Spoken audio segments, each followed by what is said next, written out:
मरहबा collection mall, readymade कपड़ों का भरपूर खजाना। Jeans pant, T shirt, cargo pant, night pant, बच्चे और बच्चियों के लिए अच्छे खूबसूरत और उम्दा ड्रेस। पता याद रखें, जमुर हाई स्कूल मेन रोड, जैतून हजीन मस्जिद के पास।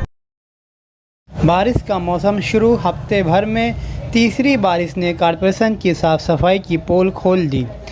कॉरपोरेशन के प्रशासक ने बारिश के बाद लिया मीटिंग, वो भी रही रस्मी चाय पानी पर ख़त्म, कोई अमली इक़दामात नहीं।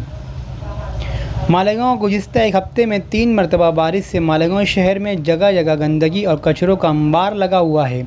बारिश के वक्त और इसके बाद रोड रास्तों पर कचरों से बदबू ताफ़ुन फैल रही है।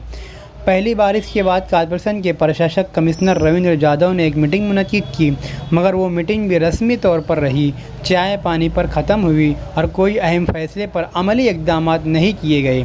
आज मौसम बरसात की तीसरी बारिश ने कॉरपोरेशन की साफ़ सफाई महकमे की पोल खोल दी। शहर के कई अहम रोड रास्ते बड़ी बड़ी गटर और नाले कचरों से भरे पड़े हैं। क्या कॉरपोरेशन तकलीफ़ को बर्दाश्त करने वाली इंतहाई गम और गुस्से से भरी आवाम का इम्तिहान ले रही है? आखिर 15 दिन कबल कॉरपोरेशन इंतज़ामिया को मीटिंग लेकर गटरों नालों की सफाई कर लेना चाहिए था, मगर अंधेर इस बात की है कि बरसात के मौसम आने के बाद एक बारिश होने पर प्रशासक कमिश्नर ने लिया मीटिंग। होना तो ये चाहिए कि हर महीने में 15 दिन भी रोड गटर नाले की सफाई कॉरपोरेशन के मुलाजमिन करते, तो आज कॉरपोरेशन को मीटिंग की ज़रूरत पेश नहीं आती। फिर भी प्रशासक कमिश्नर से गुजारिश अपील करते हैं कि आवाम की परेशानियों को मद्देनज़र रखते हुए रोड रास्ते गटर नाले वगैरह की सफाई जंगी पैमाने पर की जाए।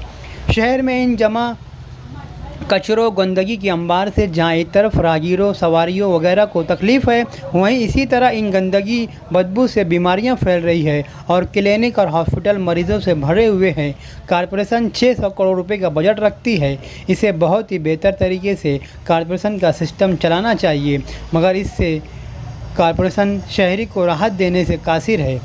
शहर के मुअज़्ज़ज़ अखलौते ओहदेदार MLA मुफ्ती इस्माइल कासमी से मुतालबा है कि वो कमिश्नर से मुलाकात करें और इस तकलीफ़ को दूर करने में नुमाइंदगी करें।